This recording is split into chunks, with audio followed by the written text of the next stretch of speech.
talk to you guys about the creaming method, which is what we use as far as a mixing method for high ratio cakes, which are considered high fat cakes, okay? I have all of my ingredients here for my devil's food cake. Everything is at room temperature, including my butter. Make sure your butter is squishy soft, okay? You don't want to use cold butter or any cold ingredients, including your dries and your liquids. Make sure you use a paddle attachment for the creaming method. If your cold ingredients are right out of the refrigerator, especially your liquids, you have to put it over a double boiler, whisk vigorously, and bring it to 70 to 74 degrees. That's considered room temperature.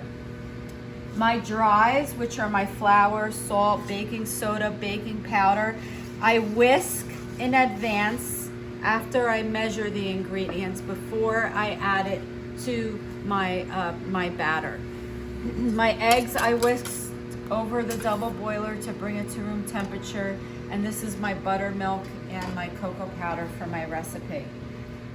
Before starting mixing your recipe, you always want to make sure that your pans are prepped and ready to go. Remember, in my last lecture, I talked about depositing delays. Especially with Genoise cakes, you don't want to have to stop mixing your batter to go prepare your pans or do something that you've forgotten to do.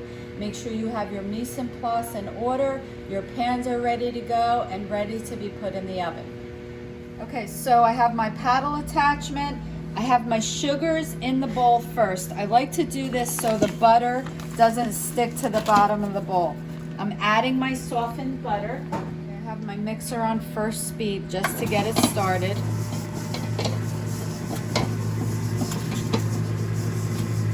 And you can see that my butter is not really in with the sugar, so I'm just going to push it down in.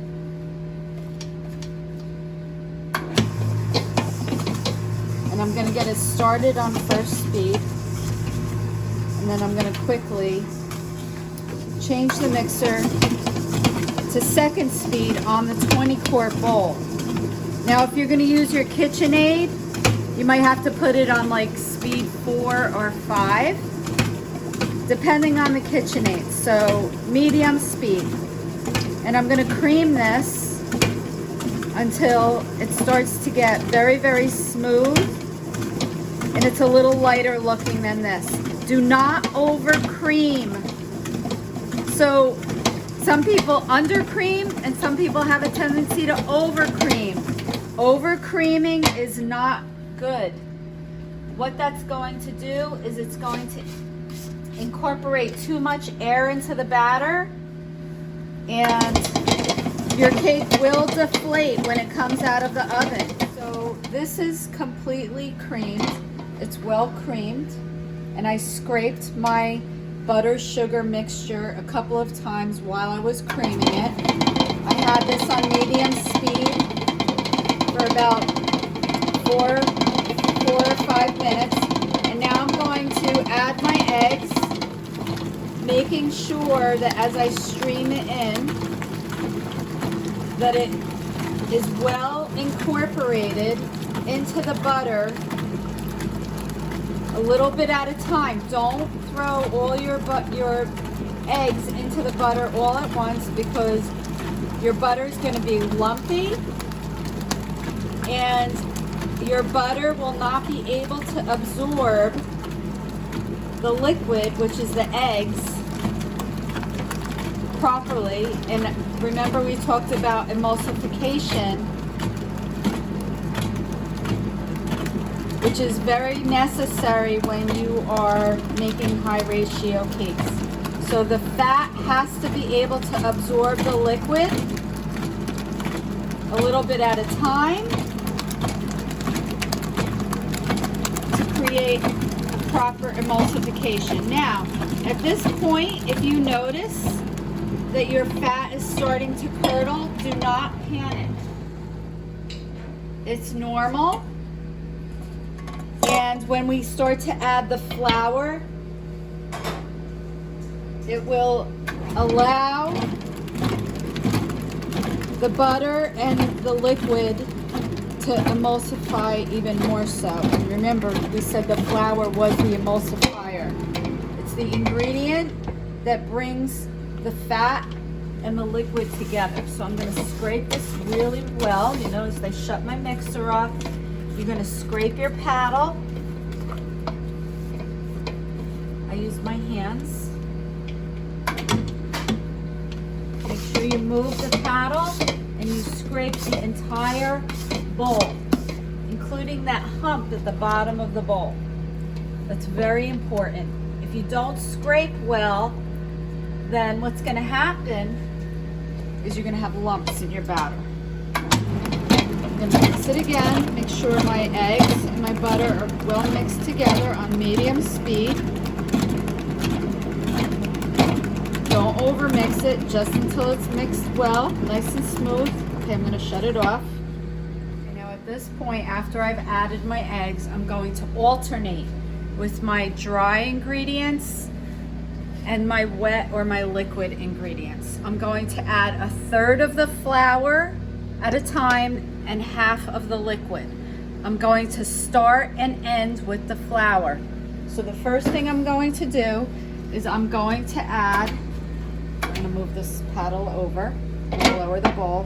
I'm going to add about 1/3 of my dry. I'm going to mix that in.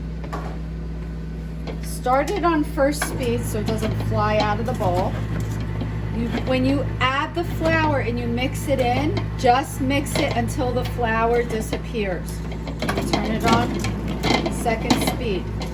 I'm going to add 1/2 of my liquid. Let me just stir it up a little bit. I'm going to add 1/2 of the liquid.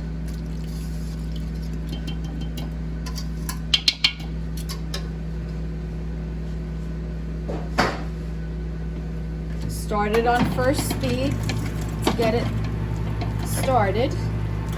I'm going to move it to second just until it's mixed in. At this point, I'm going to scrape my bowl again. Make sure that you continue to scrape in between additions. If you don't do this, you're going to have a lumpy batter. You don't want lumps in your batter.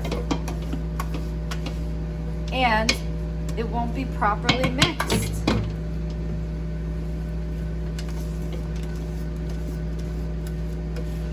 Scraping everything down, and making sure I'm getting that hump at the bottom of the bowl. Make sure you scrape your paddle off.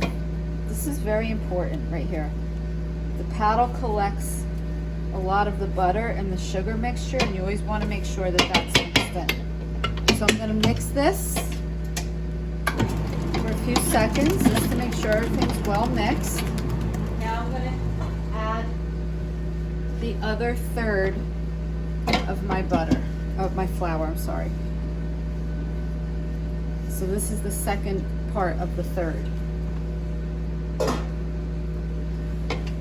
First speed, get it started. Second speed, get it mixed in, just until it's mixed. Don't over mix it.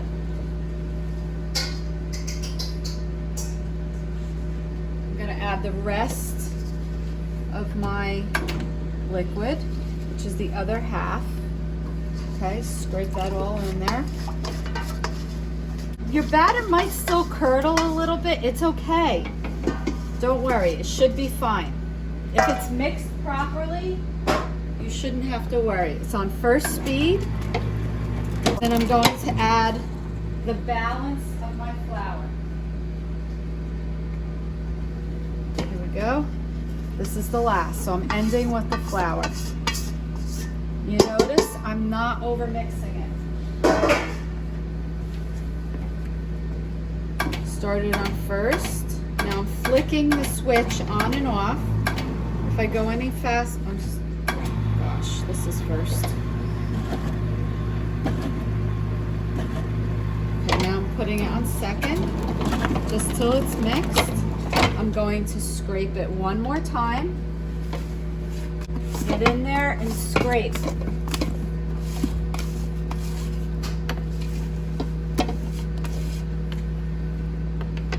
I'm going to scrape the paddle itself with my hands. It's all scraped. I'm just going to make sure my ingredients are mixed in, that it's smooth. What was that? 20 seconds, and that's it. We're good to go. Oven is preheated to the proper temperature. I took my high ratio cake off the mixer, and I'm going to put my mixing bowl on a small cake pan. This is really important. Now, my cake pans are higher than the ones that we use in the school, but it doesn't matter. No matter what cake pan you use, never ever fill the cake pan more than half full. The reason why I'm telling you to do that is because the cake will not rise properly if you fill it more than half full. You'll actually get better height out of your cake if the recipe is formulated properly, if the pan is not filled more than halfway. So whenever you fill your cake pan, if you're not sure where that is, you could always mark it on the shortening before you fill the pan, so you know how high to fill your cake pan. You will get better height out of your cake if you don't fill it more than half full. If you're going to think that you're going to get a higher cake by adding more batter to the cake pan, you're going to be mistaken. The cake can turn out dense, it can collapse in the middle, it could be raw. There are many problems with overfilling your cake pans. So no matter what the height is, no more than half full. Putting your mixing bowl on another cake pan is that you could tilt the bowl and you can use your scraper to deposit your cake batter. Now, another thing that I see people do is they spread the cake batter. Don't spread it. You could push it into place, but when you spread the cake batter, you're actually deflating the air, the mechanical air that we just incorporated into this batter. So here's my halfway mark. This is how high I'm going to fill my cake pan. Now, it's important that when you fill your cakes with the batter, that you put them in the oven immediately. So the depositing process should be quick and efficient, and right into the oven it goes. Don't delay, don't take your time. Do it as quickly and efficiently as you can.